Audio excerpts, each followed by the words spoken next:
ஆயன் நம்மை தேடுகிறார்.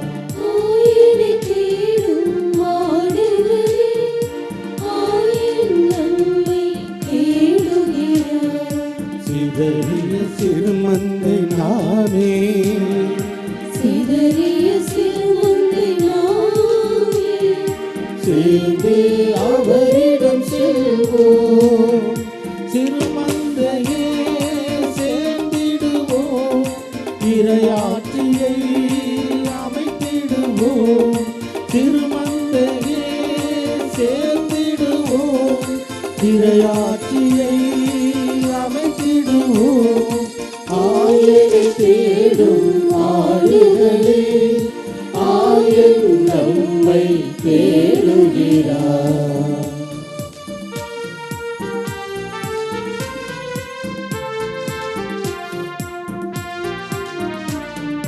பசும்புல் மேய்ச்சலில் இளைப்பாற செய்வேன், பாயும் நீர் அருவிக்கு அழைத்துச் செல்வேன். பசும்புல் மேய்ச்சலில் இளைப்பாற செய்வேன், பாயும் நீர் அருவிக்கு அழைத்துச் செல்வேன். நலிவுற்றதும் வலுவற்றதும், களைப்புற்றதும் சோர்வுற்றதும், நிலை வாழ்விலே நிலை பெற செய்வேன். சிறுமந்தையே சேர்ந்திடுவோம், இறையாட்சியை அமைத்திடுவோம். சிறுமந்தையே சேர்ந்திடுவோம், இறையாட்சியை அமைத்திடுவோம்.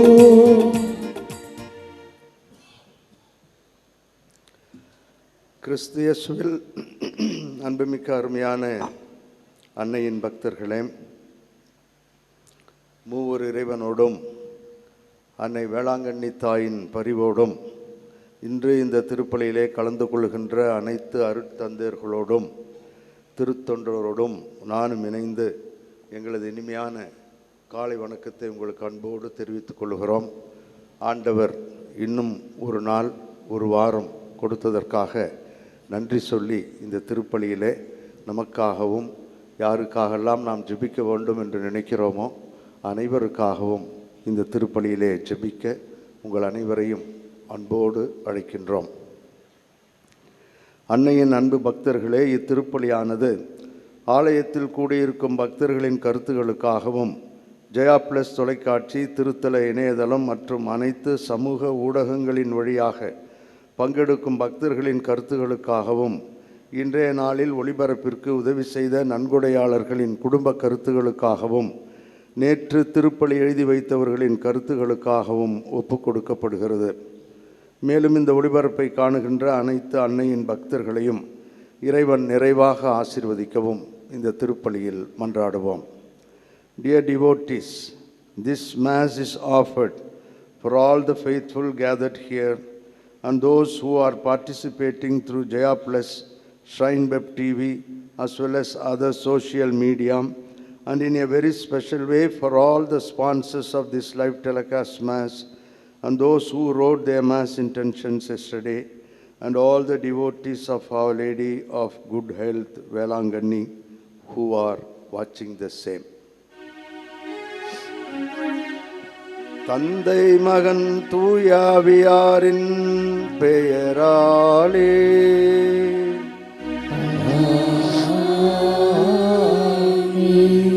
ஆண்டவர் உங்களோடு இருப்பாராக.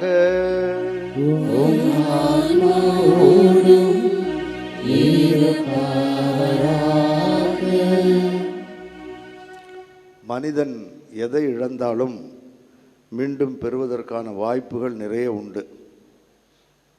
அதற்கு அதிகமாக கூட ஒரு சில வேளைகளிலே பெற முடியும். ஆனால் உறவுகளை இழந்தால் அது மீண்டும் அதே அளவிற்கு அதே மாதிரி திரும்ப பெற முடியும் என்பதற்கு உத்தரவாதம் இல்லை.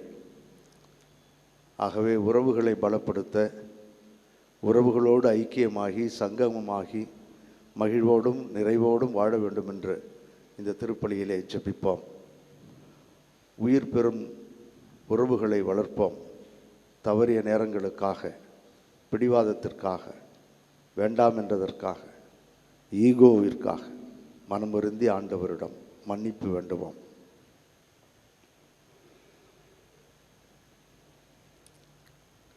எல்லாம் வல்ல இறைவனிடமும் சகோதர சகோதரிகளே, உங்களிடமும் நான் பாவியனை ஏற்றுக்கொள்கின்றேன்.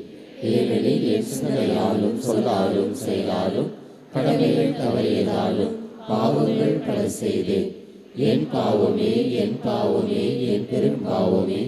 ஆகையால் எப்பொழுதும் கன்னியான புனித மரியாவையும் வானதூதர் புனித அனைவரையும் சகோதர சகோதரிகளே உங்களையும் நம் இறைவனாகிய ஆண்டவரிடம் எனக்காக வேண்டிக் கொள்ள மன்றாடுகின்றேன். எல்லாம் வல்ல இறைவன் நம் மீது இரக்கம் வைத்து நம் பாவங்களையும் குறைகளையும் பலவீனங்களையும் மன்னித்து நம் அனைவரையும் முடிவில்லாத நிலை வாழ்வுக்கு அழைத்துச் செல்வாராக. ஆமென்.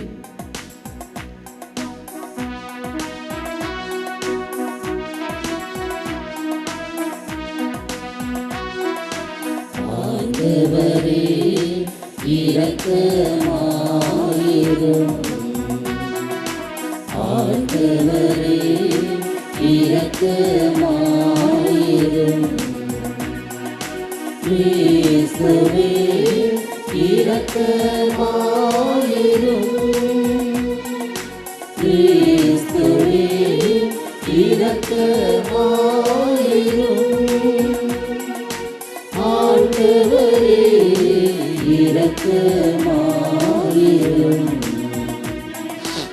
ஆண்டவரே இரக்கமாயிரும்.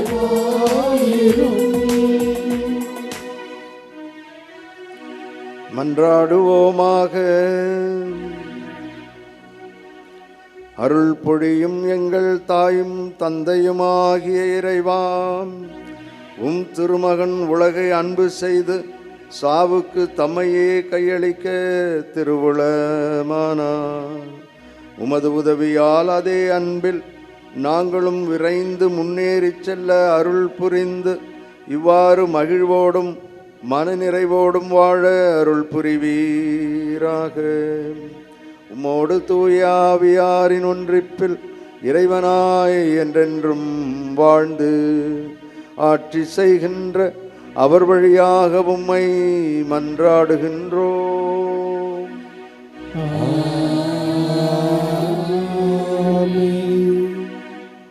முதல் வாசகம்.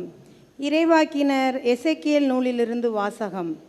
தலைவராகிய ஆண்டவர் கூறுவது இதுவே: என் மக்களே, இதோ நான் உங்கள் கல்லறைகளை திறக்கப் போகிறேன். உங்களை உங்கள் கல்லறையில் நின்று மேலே கொண்டு வருவேன். உங்களுக்கு இஸ்ரேல் நாட்டை திரும்ப கொடுப்பேன். அப்பொழுது என் மக்களே, நான் உங்கள் கல்லறைகளை திறந்து உங்களை அவற்றிலிருந்து வெளிக்கொணர்கையில் நானே ஆண்டவர் என்பதை அறிந்து கொள்வீர்கள்.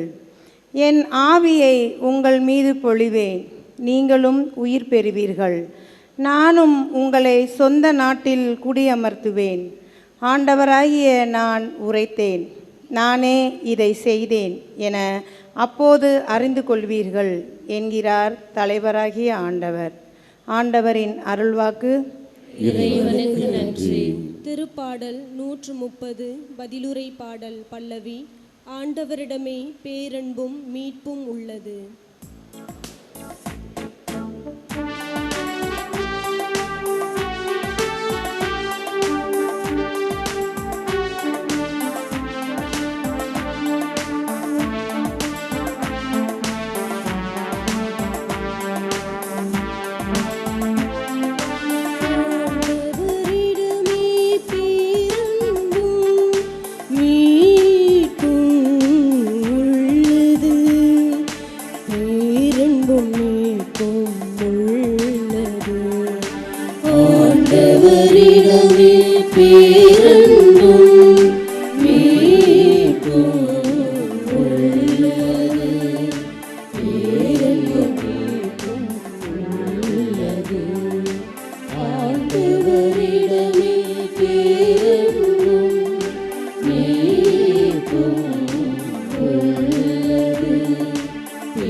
உம்மை நோக்கி மன்றாடுகிறேன். ஆண்டவரே, என் மன்றாட்டுக்கு செவி சாய்த்தருளும். என் விண்ணப்ப குரலை உம்முடைய செவிகள் கவனத்துடன் கேட்கட்டும். ஆண்டவரே, நீர் என் குற்றங்களை மனதில் கொண்டிருந்தால் யார்தான் நிலைத்து நிற்க முடியும்?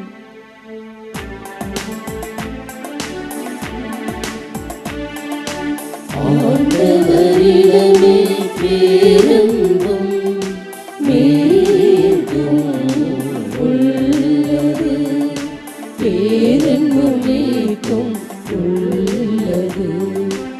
ஆண்டவரிடமே பேரன்பும் மீட்பும் உள்ளது. பேரன்பும் மீட்பும் உள்ளது. நீரோ மன்னிப்பு அளிப்பவர், மனிதரும் உமக்கு அஞ்சி நடப்ப. ஆண்டவருக்காக அவளுடன் நான் காத்திருக்கின்றேன். என் நெஞ்சம் காத்திருக்கின்றது. அவரது சொற்களுக்காக அவளுடன் காத்திருக்கின்றேன். எல்லா தீவினைகளினின்று இஸ்ரவேலரை மீட்பவர் அவரே.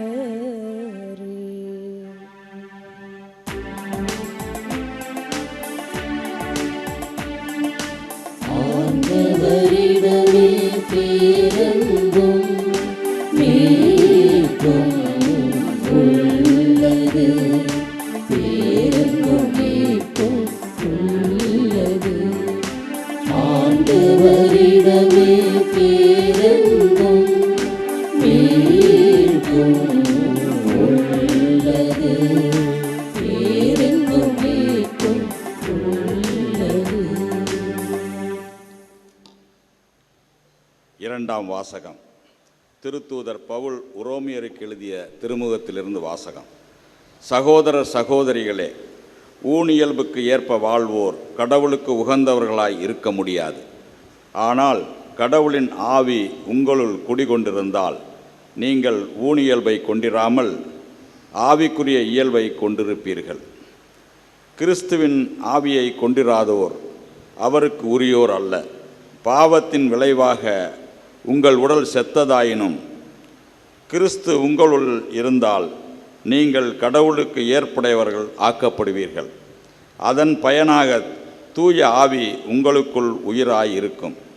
மேலும் இறந்த இயேசுவை உயிர்த்தெழச் செய்தவரின் ஆவி உங்களுள் குடிகொண்டிருந்தால் கிறிஸ்துவை உயிர்த்தெழச் செய்த அவரே உங்களுள் குடிகொண்டிருக்கும் நம் ஆவியினாலே சாவுக்குரிய உங்கள் உடல்களையும் உயிர் பெறச் செய்வார். ஆண்டவரின் அருள்வாக்கு. இறைவனுக்கு நன்றி.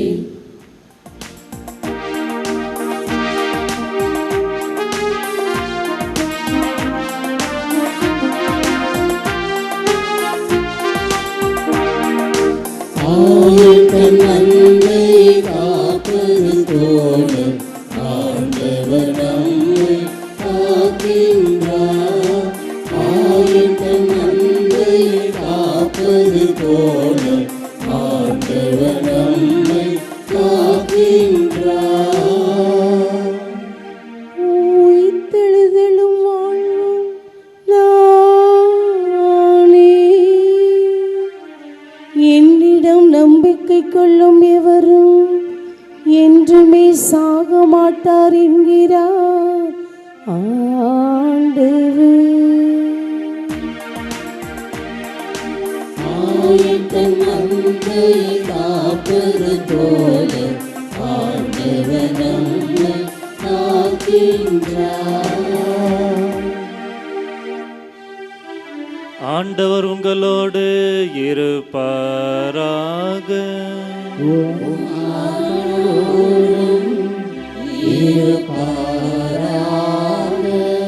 யோவான் எழுதிய நற்செய்தியிலிருந்து வாசகம்.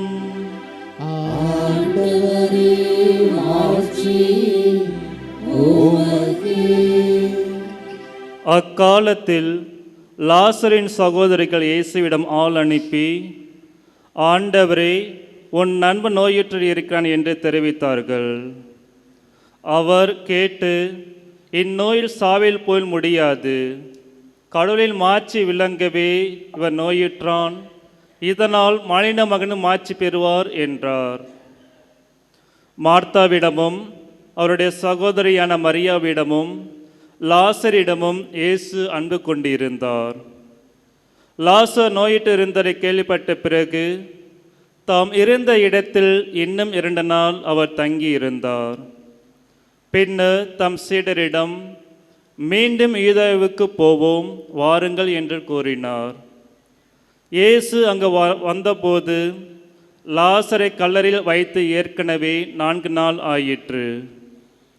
இயேசு வந்து கொண்டிருக்கிறார் என்று கேள்விப்பட்டதும் மார்த்தா அவரை எதிர்கொண்டு சென்றார். மரியா வீட்டில் இருந்து விட்டார். மார்த்தா இயேசுவை நோக்கி, ஆண்டவரே, நீர் எங்கே இருந்திருந்தால் என் சகோதரன் இறந்திருக்க மாட்டான். இப்போது கூட நீர் கடவுளிடம் வேண்டுவதை எல்லாம் அவர் உமக்கு கொடுப்பார் என்பது எனக்கு தெரியும் என்றார். இயேசு அவரிடம், உன் சகோதரன் உயிர்த்தெழுவான் என்றார். மார்த்தா அவரிடம், இறுதி நாள் உயிர்த்தெழுதலின் போது அவன் உயிர்த்தெழுவான் என்பது எனக்கு தெரியும் என்றார். இயேசு அவரிடம், உயிர்த்தெழுவதும் வாழ்வும் நானே. என்னுடைய நம்பிக்கை கொள்பவர் இறப்பினும் வாழ்வார். உயிரோடு இருக்கும்போது என்னிடம் நம்பிக்கை கொள்ளும் எவரும் என்றுமே சாக மாட்டார். இதை நீ நம்புகிறாயா என்று கேட்டார். மார்த்தா அவரிடம், ஆம் ஆண்டவரே, நீரே மெசியா, நீரே இறைமகன், நீரே உலகிற்கு வர இருந்தவர் என நம்புகிறேன் என்றார். இயேசு உள்ளம் குமுறி கலங்கி, அவனை எங்கே வைத்தீர்கள் என்று கேட்டார். அவர்கள் அவரிடம், ஆண்டவரை வந்து பாரும் என்றார்கள். அப்போது இயேசு கண்ணீர் விட்டு அழுதார். அதை கண்ட யூதர்கள், பாருங்கள், லாசர் மேல் இவருக்கு எத்தனை அன்பு என்று பேசிக்கொண்டார்கள்.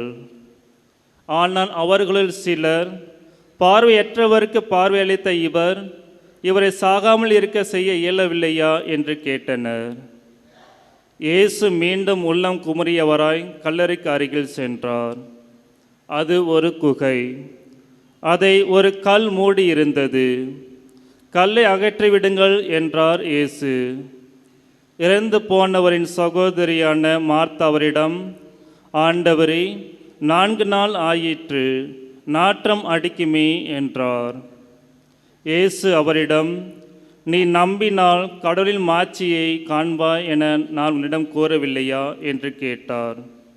அப்போது அவர்கள் கல்லை அகற்றினார்கள். இயேசு அண்ணாந்து பார்த்து, தந்தையே, நீர் என் வேண்டுதலுக்கு செவிசாய்த்ததற்காக உமக்கு நன்றி கூறுகிறேன். நீர் எப்போதும் என் வேண்டுதலுக்கு செவிசாய்க்கிறீர் என்பது எனக்கு தெரியும். எனினும் நீரே என்னை அனுப்பினீர் என்று சூழ்ந்து நிற்கும் இக்கூட்டம் நம்பும் பொருட்டு இப்படி சொன்னேன் என்று கூறினார். இவ்வாறு சொன்ன பின் இயேசு உரத்த குரலில், லாசரே, வெளியே வா என்று கூப்பிட்டார். இறந்தவர் உயிரோடு வெளியே வந்தார். அவருடைய கால்களும் கைகளும் துணியால் சுற்றப்பட்டு இருந்தன. முகத்தின் துணி சுற்றப்பட்டு இருந்தது. கட்டுகளை அவிழ்த்து அவனை போக விடுங்கள் என்று இயேசு அவரிடம் கூறினார். மரியாவிடம் வந்திருந்த யூதர் பலர் இயேசு செய்தை கண்டு அவரை நம்பினர். ஆண்டவரின் அருள்வாக்கு. கிறிஸ்துவே உமக்கு புகழ்.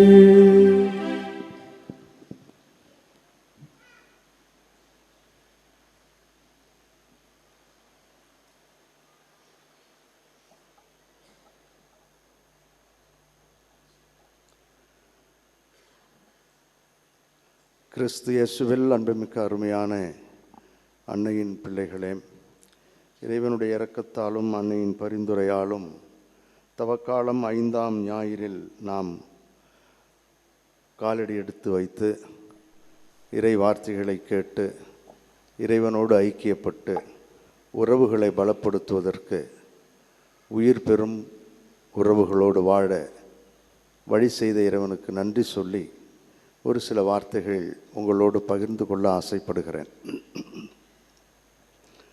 உயிர் பெறும் உறவுகள் என்று ஒரு சிறிய தலைப்பையும் கொடுத்திருக்கிறேன்.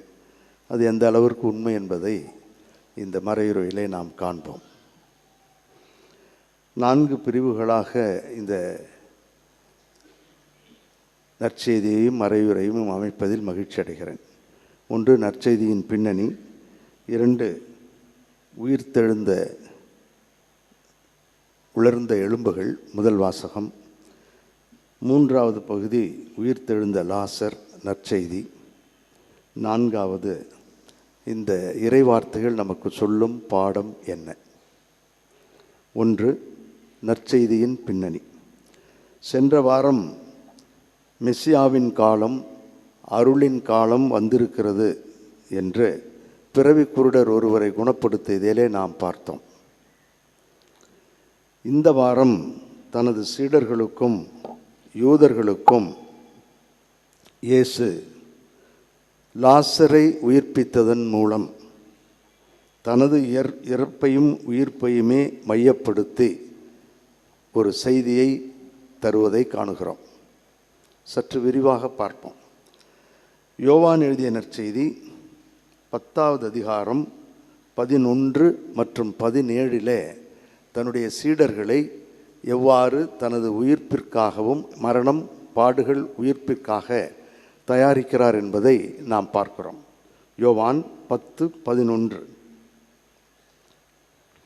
நல்ல ஆயன் நானே, நல்ல ஆயர் ஆடுகளுக்காக தம் உயிரை கொடுப்பார். சரியா? அடுத்தது 17 வசனம். ஏனெனில்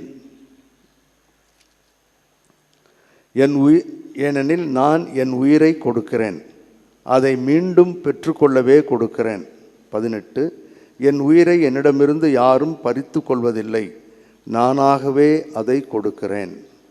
ஆக தன்னுடைய சீடர்களிடம் இலைமறைக்காயாய் தனக்கு என்ன நேரப்போகிறது, எப்படி சாகப் போகிறோம், எப்படி இறக்கப் போகிறோம், எப்படி மீண்டும் உயிர் பெறப் போகிறோம் என்பதை சிறிது சிறிதாக படிப்படியாக அவர்களுக்கு சொல்லித் தருவதை நாம் பார்க்கிறோம். ஏனெனில் என் உயிரை கொடுத்து நான் மீண்டும் பெறுவேன் என்று சொன்னது தன்னுடைய மரணத்தையும் உயிர்ப்பையும் பற்றி. இன்றைய நற்செய்தியிலும் தனது சீடர்களிடம் நம் நண்பன் லாசர் தூங்குகிறான், நான் சென்று அவனை எழுப்பப் போகிறேன் என்று ஆண்டவர் சொல்லுகிறார். இறந்திருப்பான் என்று அப்பொழுது அவருக்கு தெரியாது, ஆனால் அவனை தூங்குகிறான், நான் அவனை எழுப்பப் போகிறேன் என்று அவருடைய சாவை குறிப்பிட்டே இவ்வாறு கூறினார் என்று யோவான் பதிவு செய்கிறார். ஆகவே அவர் தன்னுடைய சீடர்களுக்கு ஒரு மிக முக்கியமான ஒன்று, யாரும் நம்ப முடியாத ஒன்று, ஏற்றுக்கொள்ள முடியாத ஒன்று இந்த உயிர்ப்பு. ஆகவே இந்த உயிர்ப்பை படிப்படியாக அவர் கொடுப்பதாகவும் அவராகவே கொடுப்பதாகவும் மீண்டும் அதை தன்வசம் வைத்து கொள்வதற்கான ஆற்றல் அவரிடம் இருப்பதாகவும் அவர் கூறுகிறார். இதை எப்படி புரிந்து கொள்வது? இதற்குத்தான் முதல் வாசகம் நமக்கு மிகவும் உதவியாக வருவதை பார்க்கிறோம். 2வது கட்டத்திற்கு செல்லுகிறோம். முதல் வாசகம் உலர்ந்த எலும்புகள் உயிர் பெறுதல். இந்த நிகழ்வு உலர்ந்த எலும்புகள் நீங்கள் படித்து பார்த்தால் தெரியும். முதல் வாசகத்தில் இந்த நமக்கு கடைசி பகுதி மட்டும்தான் படித்தோம். ஆனால் முதல் பகுதியில் எசேக்கியேல் இறைவாக்கினரிடம் ஆண்டவர் கேட்கிறார், இந்த உலர்ந்த எலும்புகள் உயிர் பெற முடியுமா என்று கேட்டபொழுது அவன் இறைவனை சோதிக்காமல் உனக்குத்தான் தெரியுமே என்று அவரிடமே அந்த பந்தை திருப்பி விடுகிறார். ஆகவே ஆண்டவர் சொல்லுகிறார், ஆம், இந்த உலர்ந்த எலும்புகள் உயிர் பெறும். இந்த நிகழ்விலிருந்து அவர் 3 கருத்துக்களை, 3 தெளிவான சிந்தனைகளை நமக்கு தருகிறார். 1, வல்லமையான இறைவன் மீண்டும் நமக்கு உயிர் தர முடியும், இறைவனோடு கொண்டுள்ள உறவு. 2வது, மனிதர்கள் உயிர் பெறும் ஒரு புது வாழ்வு, இறந்தவர்கள் மீண்டும் வருகின்ற பொழுது ஒரு புது வாழ்வு, மனித வாழ்விலே ஒரு புது வாழ்வுக்குள் வருவார்கள். 3வது, வாழ்வில் ஒரு புதிய சிந்தனை, வாழ்வில் ஒரு புதிய பரிமாற்றம், முடியும் என்ற ஒன்று. இதுவரை உலகம் இறந்தவர்கள் உயிர்த்ததில்லை, வந்தவர்கள் யாரும் அப்படி நமக்கு வரலாறு இல்லை என்பதை இது மாற்றி தருகிறது. ஒரு புதிய பரிமாணம், இறைவனுடைய அருளால் முடியும் என்ற தன்னம்பிக்கையோடு வாழ்வதற்கு ஒரு புது உறவை நமக்கு தருகிறது. ஆகவே இந்த எசேக்கியேல் எழுதிய இந்த புத்தகத்தில் சொல்லப்பட்டிருக்கின்றது, விவிலிய பேராசிரியர்கள் this is the second creation of man என்று சொல்லுவார்கள். ஏனென்றால் நீங்கள் அது படித்தால் தெரியும், நரம்புகள், எலும்புகள், சதை எல்லாம் எப்படி முதலிலே செய்தாரோ ஆதாமுக்கு, அதே போன்று இங்கும் செய்வதை பார்க்கிறார். அங்கு ஆதாமுக்கு இருந்ததை விட இங்கு இன்னும் சற்று அதிகமான சலுகைகள், ஆசீர்வாதங்களை தந்து புது வாழ்விற்குள் அழைத்து செல்வதாக, உயிர் பெறும் புது உறவுகள் என்பதை இறைவன் சுட்டி காட்டுகிறார். முடியும், இது இறைவனால் மட்டுமே ஆகக்கூடிய ஒன்று என்பதை அவர் சொல்லுகிறார். ஆக முதல் வாசகம் உலர்ந்த எலும்புகள் உயிர் பெறும் உறவுகளை குறிக்கிறது. மீண்டும் ஒரு புது வாழ்வு, உறவு உண்டு என்பதை நமக்கு குறிக்கிறது. இந்த பின்னணியில் நாம் இந்த நற்செய்தியை பிரித்து படித்து பார்க்க வேண்டும். ஆகவே இந்த உயிர் பெறும் உறவுகளை நாம் புரிந்து கொள்வதற்கு இந்த முதல் வாசகம் நமக்கு உதவி செய்கிறது. நற்செய்தியின் ஒளியில் 3வது பகுதிக்கு வருகிறோம்.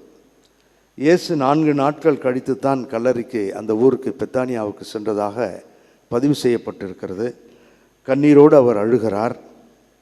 கூடியிருந்தவர்கள், இறந்தவரை இவர் ஏன் மீண்டும் கொண்டு வர முடியாதா, பல புதுமைகளை செய்தாரே, இவன் சாகாமல் செய்திருக்க முடியாதா என்று அவர்கள் பேசிக்கொள்கிறார்கள். இவ்வாறு அங்கிருந்து சூழ்ந்திருந்தவர்களுடைய நிலையை பார்க்கின்ற பொழுது, இது சாவு, இவராலும் ஒன்றும் செய்ய முடியாது, இவருக்கு அந்த சக்தி ஆற்றல் இருக்கிறதா என்ற ஒரு ஐயப்பாடு இருப்பதை நாம் பார்க்கிறோம். ஒரு சிறிய சந்தேகம் அங்கு இருந்தவர்களிடம் இருக்கிறது. ஆனால் இயேசு இந்த நிகழ்வில் படிப்படியாக, தெளிவாக, நிறுத்தி, நிதானமாக உயிர்ப்பை பற்றி சொல்லுகிறார்.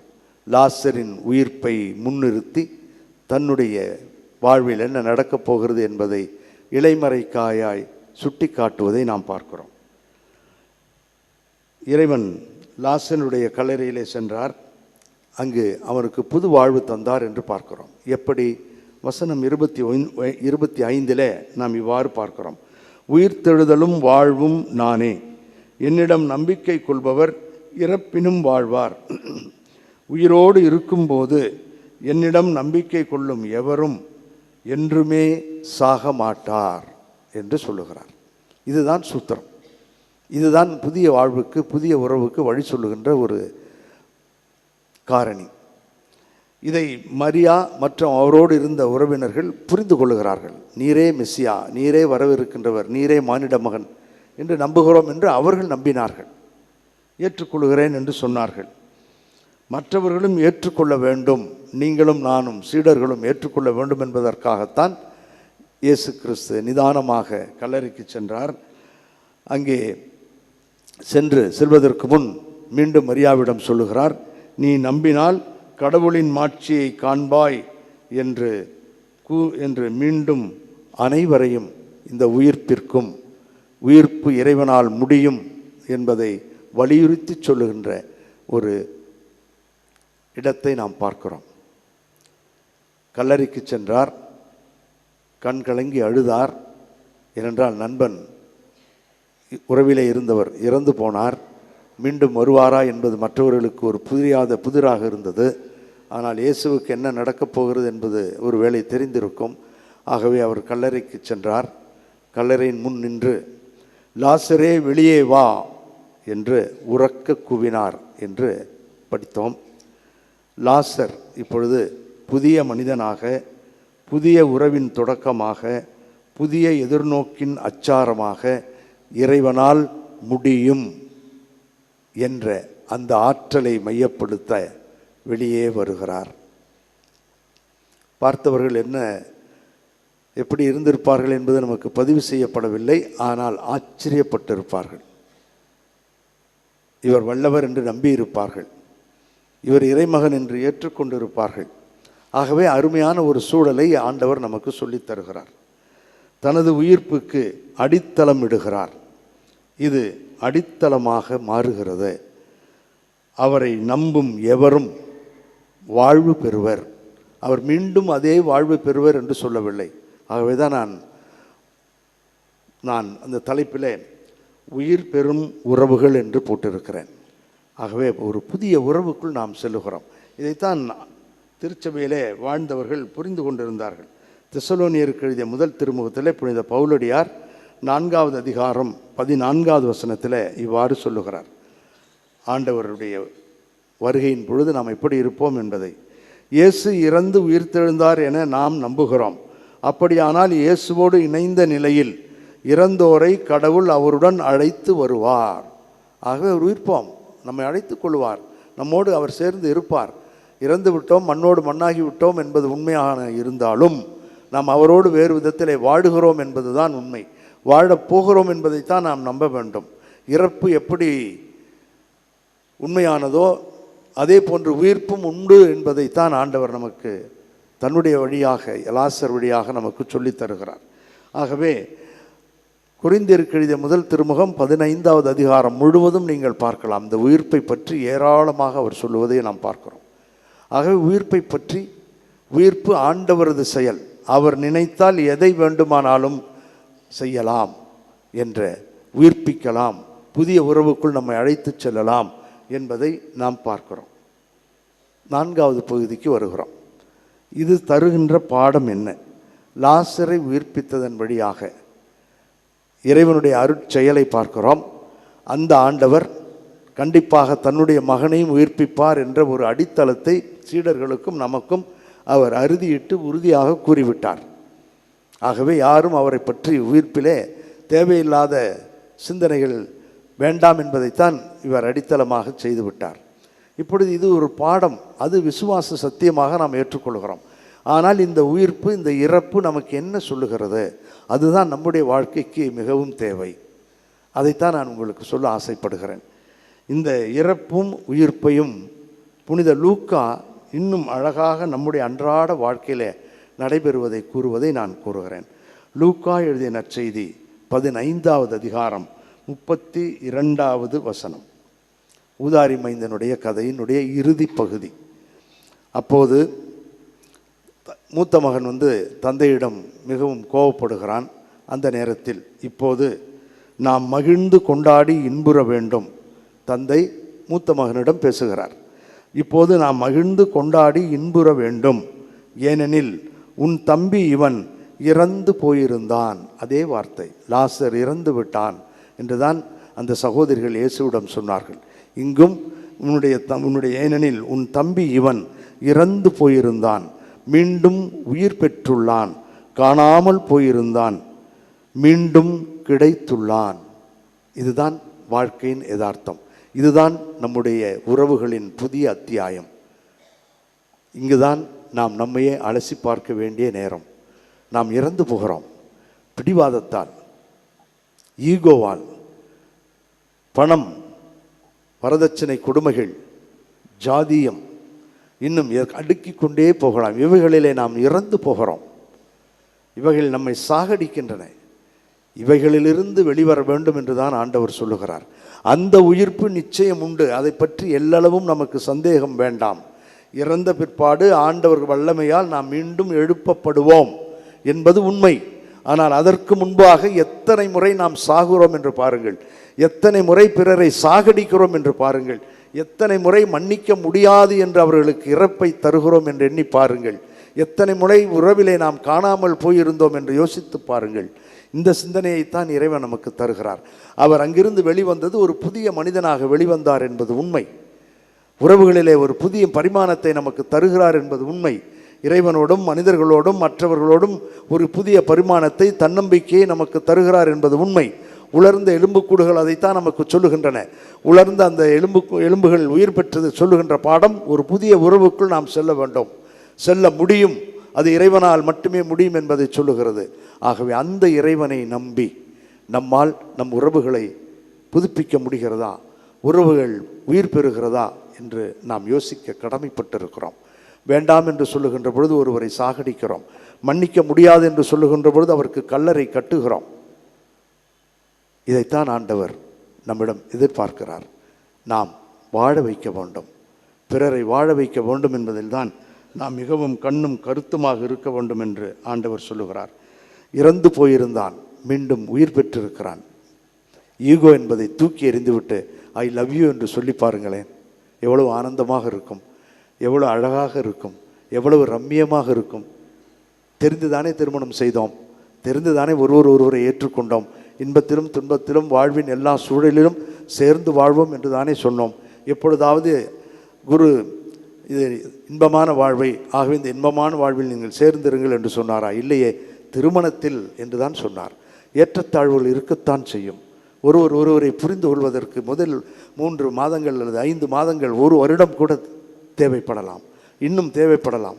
ஆனால் புரிந்து கொண்டால் வாழ்வு எவ்வளவு இனிமையானது என்று பாருங்கள். இல்லையென்றால் இறந்து போகிறோம், பலரை சாகடிக்கிறோம் என்பதுதான் உண்மை. எந்த கோட்பாட்டிற்குள்ளும் வந்து நாம் எதிர்மறையாக சிந்தனை செய்து ஒருவரை வீழ்த்துகின்ற பொழுது கல்லறையில் அடக்கம் செய்கிறோம். நம் வாழ்வு இனிக்க வேண்டும் என்பதற்காக ஒரே ஒரு வார்த்தையை சொல்லி முடிக்கிறேன். உயிர் பிரிகின்ற நேரத்தை விட உறவு பிரிகின்ற நேரம் மிகவும் கொடுமையானது. மீண்டும் சொல்லுகிறேன், அனுபவத்திலிருந்து சொல்லுகிறேன். உயிர் பிரியும் நேரத்தை விட உறவுகள் பிரியும் நேரம் மிக கொடுமையானது.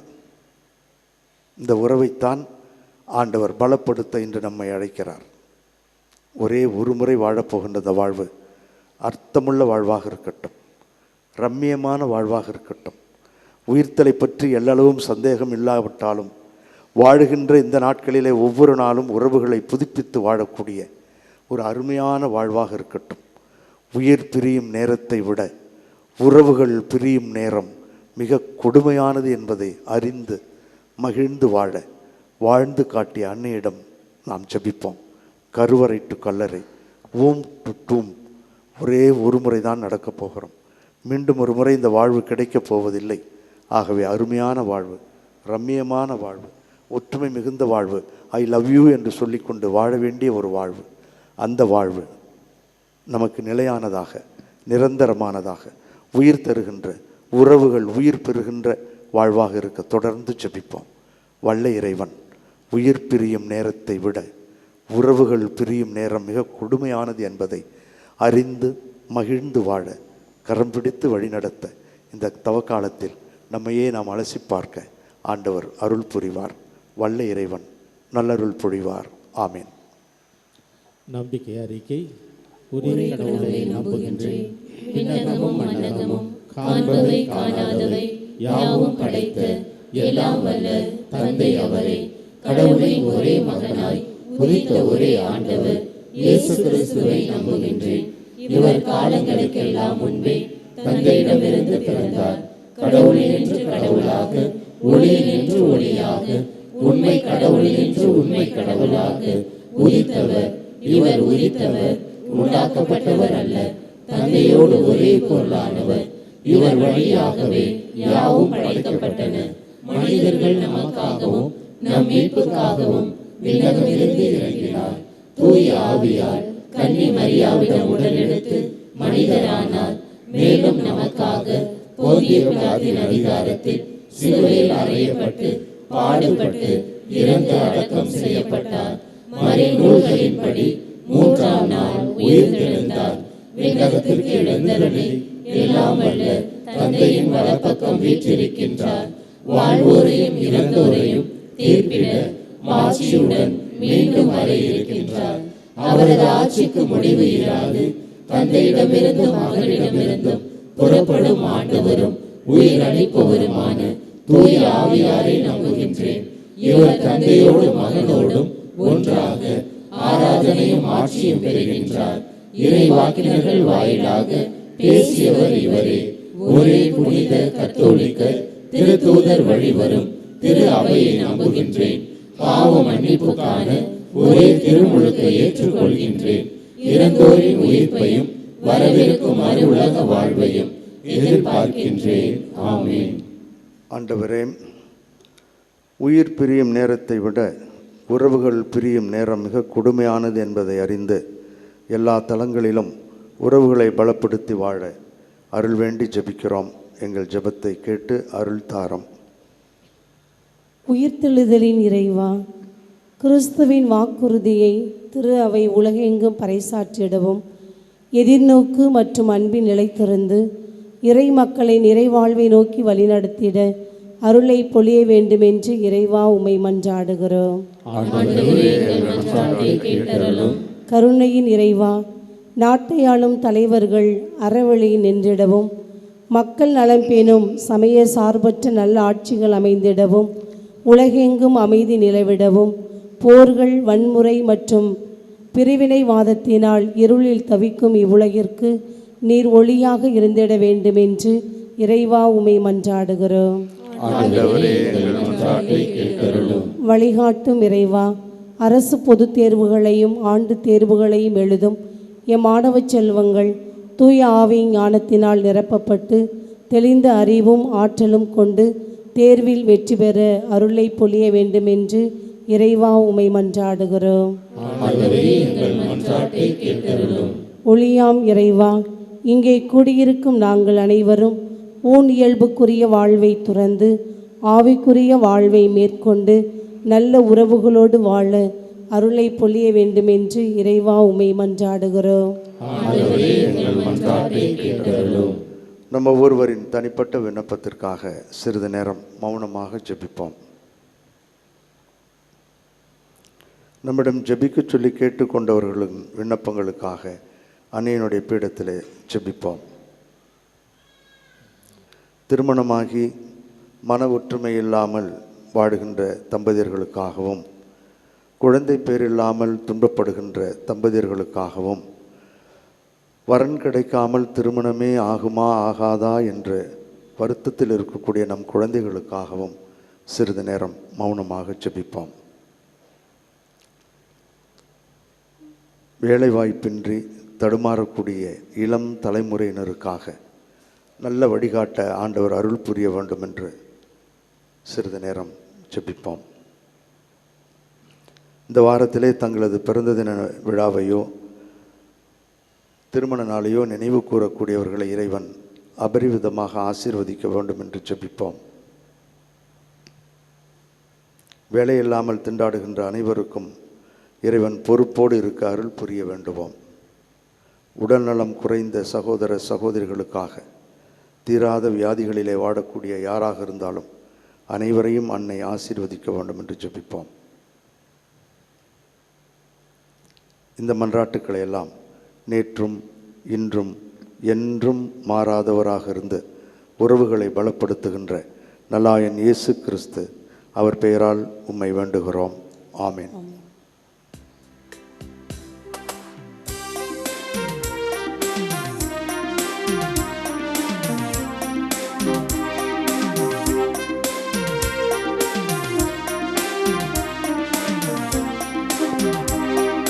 மலர்களில் எந்தன் மனதினை தருகின்றே, பழங்களில் எந்தன் பண்பினை தருகின்றே.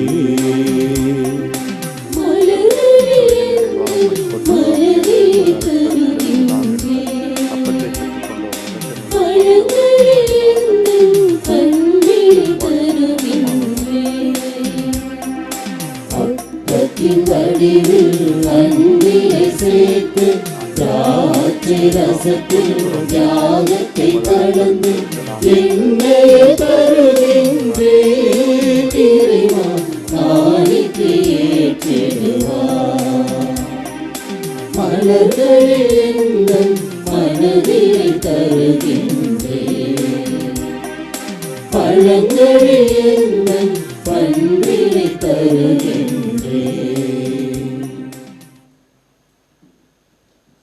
சகோதரிகளே, சகோதரர்களே, மகிழ்வோடும் மனநிறைவோடும் நம் உறவுகளை புதுப்பித்து வாழ நாம் ஒப்புக்கொடுக்கும் இத்திருப்பலி எல்லாம் வல்ல தந்தையாகி இறைவனுக்கு ஏற்றதாகும்படி சேர்ந்து ஜெபிப்போம். நமது நன்மைக்காகவும் புனித திரு அவை அனைத்து நலனுக்காகவும் உமது கையிலிருந்து இப்பலியை ஏற்றுக்கொள்வாராக. எல்லாம் வல்ல எங்கள் தாயும் தந்தையுமாகிய இறைவாம், கிறிஸ்துவை நம்பிக்கையின் படிப்பினையால் நீர் நிரப்பியுள்ள உம் அடியார்களுக்கும் எங்களுக்கும் செவிசாய்த்தருளும். இப்பலியின் பயனாக இவர்களை புனிதத்தில் நீர் உறுதிப்படுத்துவீராக. எங்கள் ஆண்டவராகிய கிறிஸ்து வழியாக உம்மை மன்றாடுகின்றோம்.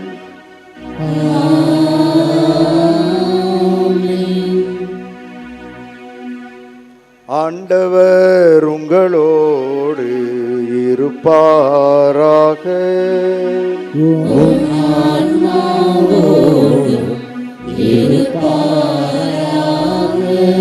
இதயங்களை மேலே எழுப்புங்கள்.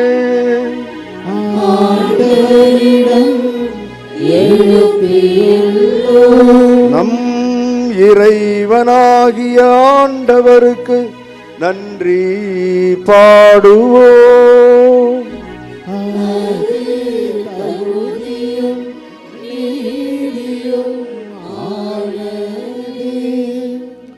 தூயவரான எங்கள் தாயும் தந்தையுமாகிய இறைவாம், எந்நாளும் எவ்விடத்திலும் சிறப்பாக வாரத்தின் முதல் நாளாகிய இன்று அன்னையின் பேராலயத்திலிருந்து நாங்கள் உமக்கு நன்றி செலுத்துவது மெய்யாகவே தகுதியும் எங்களுக்கு மகிழ்வும் நிறைவும் தருகின்ற செயலுமாகும். ஏனெனில் மெய்யான மனிதராகிய அவர் தம் நண்பர் லாசருக்காக கண்ணீர் விட்டு அழுதார். என்றுமுள்ள கடவுளாகிய அவர் லாசரை கல்லறையில் நின்று உயிர்த்தெழச் செய்தார். அவரே மனித இனத்தின் மேல் இரக்கம் கொண்டு தூய மறை நிகழ்வுகளால் எங்களை புதிய வாழ்வுக்கு புதிய உறவுக்கு இட்டு சென்றார். அவர் வழியாக வானதூதர்கள் வழியாக நாங்கள் ஒன்றாக இணைந்து ஊடகங்கள் வழியாக சேர்ந்து ஜெபிப்போரும். இந்த பேராலயத்தில் கூடி ஜெபிக்கின்ற அனைவரோடும் ஒன்றிணைந்து ஒரே குரலாய் சேர்ந்து பாடுவதாவது: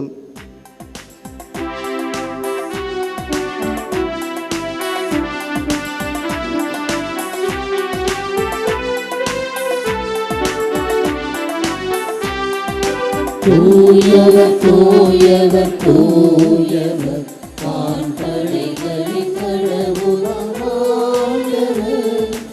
ஆண்டவர் விண்ணகமும் மண்ணகமும் உமது ஆட்சியால் நிறைந்துள்ளன. உன்னதங்களிலே ஓசன்னா, ஆண்டவர் பெயரால் வருகிறவர் ஆசி பெற்றவர். உன்னதங்களிலே ஓசன்னா, உன்னதங்களிலே ஓசன்னா.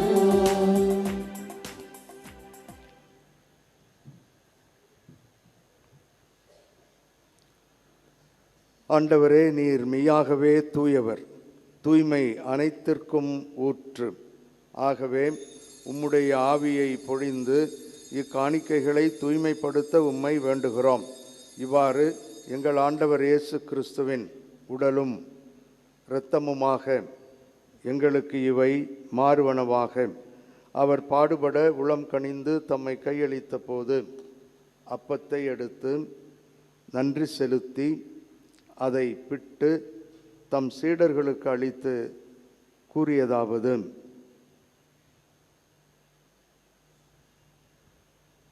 அனைவரும் இதிலிருந்து பெற்று உண்ணுங்கள், ஏனெனில் இது உங்களுக்காக கையளிக்கப்படும் என் உடல்.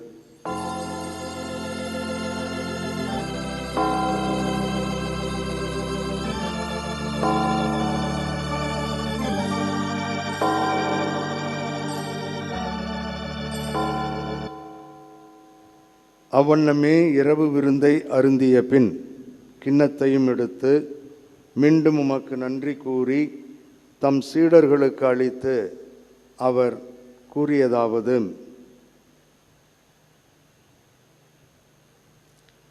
அனைவரும் இதிலிருந்து பெற்று பருகுங்கள், ஏனெனில் இது புதிய நிலையான உடன்படிக்கைக்கு உரிய என் இரத்தத்தின் கிண்ணம். இது பாவ மன்னிப்புக்கு என்று உங்களுக்காகவும் பலருக்காகவும் சிந்தப்படும். இதை என் நினைவாகச் செய்யுங்கள்.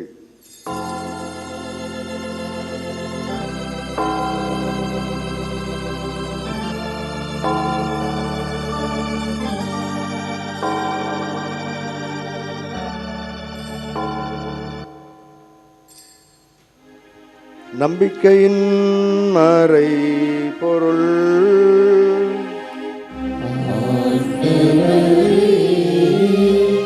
நீர் வருமளவும் உமது இறப்பினை அறிக்கையிடுகின்றோம். உமது உயிர்ப்பினையும் எடுத்துரைக்கின்றோம். ஆகவே ஆண்டவரே, நாங்கள் கிறிஸ்துவின் இறப்பினையும் உயிர்ப்பினையும் நினைவு கூர்ந்து வாழ்வு தரும் அப்பத்தையும் மீட்பளிக்கும் கிண்ணத்தையும் உமக்கு ஒப்புக் கொடுக்கின்றோம். உம் திருமுன் நின்று ஊழியம் புரிய தகுந்தவர்களென எங்களை ஏற்றுக்கொண்டீர்.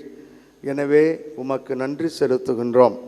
மேலும் கிறிஸ்துவின் உடலிலும் இரத்தத்திலும் பங்கு கொள்ளும் எங்கள் அனைவரையும் தூய ஆவியார் ஒன்று சேர்க்க வேண்டுமென உம்மை தாழ்மையுடன் மன்றாடுகின்றோம்.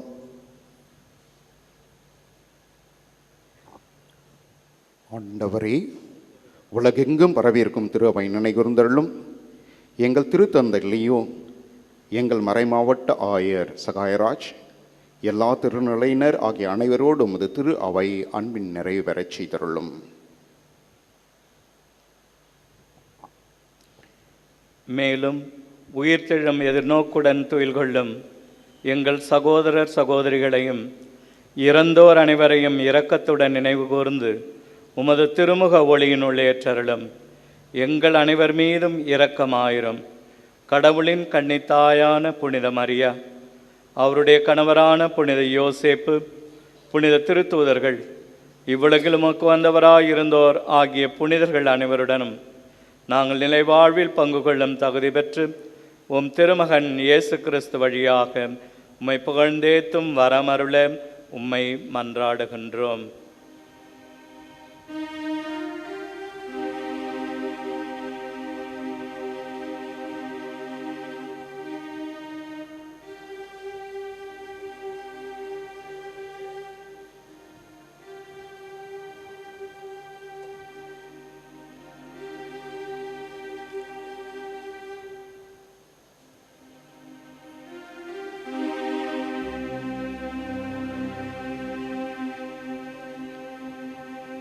இவர் வழியாக இவரோடு இவரில் எல்லாம் வல்ல இறைவனாகிய தந்தையே, தூய ஆவியாரின் ஒன்றிப்பில் எல்லா புகழும் ஆட்சியும் என்றென்றும் உமக்கு உரியதே.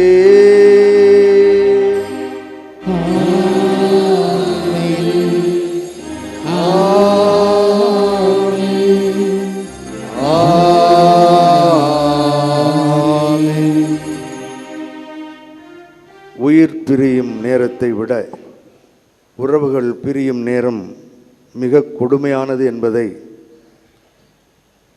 நம் வாழ்க்கையில் நாம் அனுபவித்திருக்கிறோம். ஆண்டவருடைய அருள் வேண்டி உறவுகள் பலப்பட அன்னை வேளாங்கண்ணி தாயின் பரிந்துரை இதில் நமக்கு இருக்க அனைவரும் சேர்ந்து மகிழ்வோடு ஜெபிப்போம். விண்ணுலகில் இருக்கிற எங்கள் தந்தையே, உமது பெயர் தூயது என போற்றப் பெறுக. உமது ஆட்சி வருக. உமது திருவுளம் உலகில் நிறைவேறுவது போல மண்ணுலகிலும் நிறைவேறுக. எங்கள் அன்றாட உணவை இன்று எங்களுக்கு தாரும். எங்களுக்கு எதிராக குற்றம் செய்வோரை நாங்கள் மன்னிப்பது போல எங்கள் குற்றங்களை மன்னியும். எங்களை சோதனைக்கு உட்படுத்தாதேயும், தீமையிலிருந்து எங்களை விடுவித்தருளும். ஆண்டவரே, தீமைகள், துன்பங்கள், பயம், உடல்நலக் குறைவுகள் அனைத்திலுமிருந்து எங்கள் அனைவரையும் விடுவித்து எங்கள் வாழ்நாளில் அமைதியை கனிவுடன் அருள உம்மை மன்றாடுகிறோம். உமது இரக்கத்தின் உதவியால் நாங்கள் பாவத்திலிருந்தும் பாவச் சூழல்களிலுமிருந்து விடுதலை பெற்று யாதொரு தேவையற்ற கலக்கமும் இன்றி நலமாக இருப்போமாக. நாங்கள் எதிர்பார்த்திருக்கும் பேரின்பத்திற்காகவும் எம் மீட்பராகிய இயேசு கிறிஸ்துவின் வருகைக்காகவும் காத்திருக்கின்றோம். ஆண்டவரே இயேசு கிறிஸ்துவே, அமைதியை உங்களுக்கு விட்டுச் செல்கிறேன், என் அமைதியையே உங்களுக்கு அளிக்கிறேன் என்று உம் திருத்தூதர்களுக்கு மொழிந்தீரேன். எங்கள் பாவங்களையும் குறைகளையும் பலவீனங்களையும் பாராமல் உமது திரு அவையின் நம்பிக்கையை கண்ணோக்கி உமது திருவுளத்திற்கு ஏற்ப அதற்கு அமைதியையும் எங்கள் குடும்பங்களுக்கு ஒற்றுமையும் தேர்வெடுகின்ற குழந்தைகளுக்கு ஒளிமயமான எதிர்காலத்தையும் எங்கள் அனைவருக்கும் நல்ல உடல் சுகத்தையும் தந்து வழி நடத்துவீராக. என்றென்றும் வாழ்ந்து ஆட்சி செய்கின்றவர் நீரே. ஆண்டவருடைய அமைதி உங்களோடு என்றும் இருப்பதாக.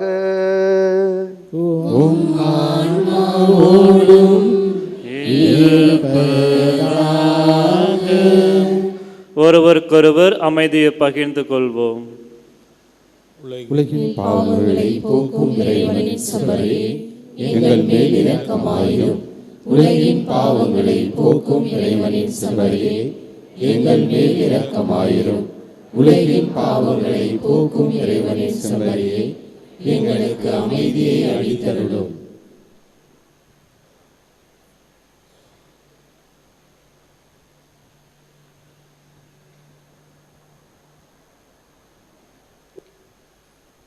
இதோ இறைவனின் செம்மறி, இவரே உலகின் பாவங்களை போக்குகின்றவர். உறவுகளை புதுப்பித்து நம்மை வாழ வைக்கின்ற அருமையான தெய்வம். இவரது திருவிருந்துக்கு இங்கே வந்திருக்கின்ற நாம் அனைவரும் பேறு பெற்றோர். நான் தகுதியற்றவன், ஆனால் ஒரு வார்த்தை மட்டும் சொல்லி அருளும், எனது ஆன்மா நலமடையும்.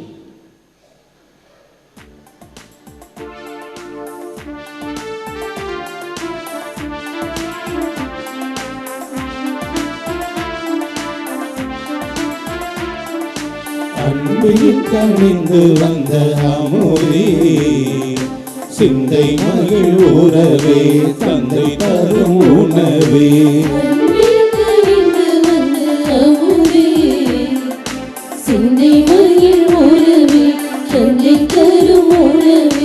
உனக்காக நான் ஏங்கி தவித்தேன், எனில் வாழும் உணவாக அழைத்தேன். உனக்காக நான் ஏங்கி தவித்தேன், எனில் வாழும் உணவாக அழைத்தேன்.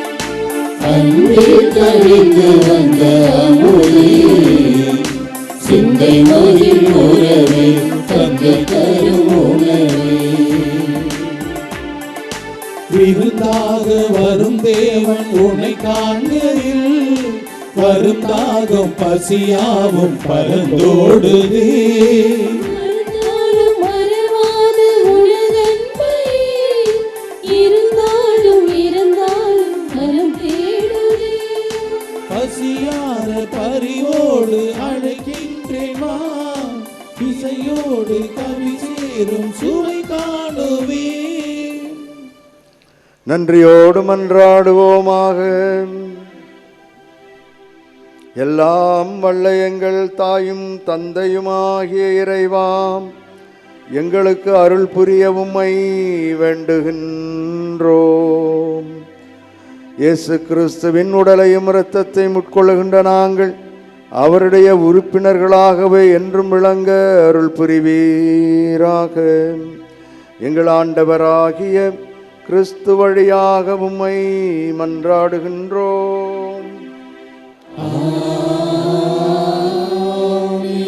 ஆண்டவர் உங்களோடு இருப்பாராக.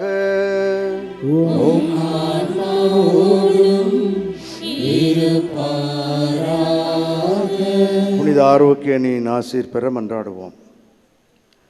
ஆற்றலும் அன்புமிக்க இயேசுவை கையிலேந்தி காலமெல்லாம் கடலோரம் காத்திருக்கும் புனித ஆரோக்கிய அன்னையே, இப்பேராலயத்தில் கூடியிருக்கும் பக்தர்கள் மற்றும் இணையதளம் சமூக ஊடகங்கள் வழியாக பங்கேற்கும் அனைவரையும் ஆசீர்வதியும். இவர்களின் மனம் சோர்ந்து போகும்போது பால்கார பாலகனின் பால் குடத்தை பொங்கச் செய்தது போல இவர்களின் மனங்களையும் மகிழ்ச்சியால் பொங்க வையும். இவர்கள் தோல்வியால் துவண்டு போகும்போது நடக்க இயலாத சிறுவனை நடக்க வைத்ததைப் போல இவர்களையும் எழுந்து நடக்க வையும். இவர்கள் துன்பக்கடலில் தத்தளித்து தடுமாறும்போது போர்ச்சுகீசிய மாலுமிகளை கரை சேர்த்ததைப் போல இவர்களையும் கரை சேர்த்தருளும். வரம் பெற்றுத்தரும் புனித ஆரோக்கிய அன்னையின் ஆசீர் உங்களோடு என்றும் தங்குவதாக. May Jesus touch you and heal you through the loving hands of his dear mother, Our Lady of Good Health, Velankanni. எல்லாம் வல்ல இறைவன் தந்தை மகன் தூயாவியார் நம்மீது தங்கி வழிநடத்தி ஆசீர்வதிப்பாராக.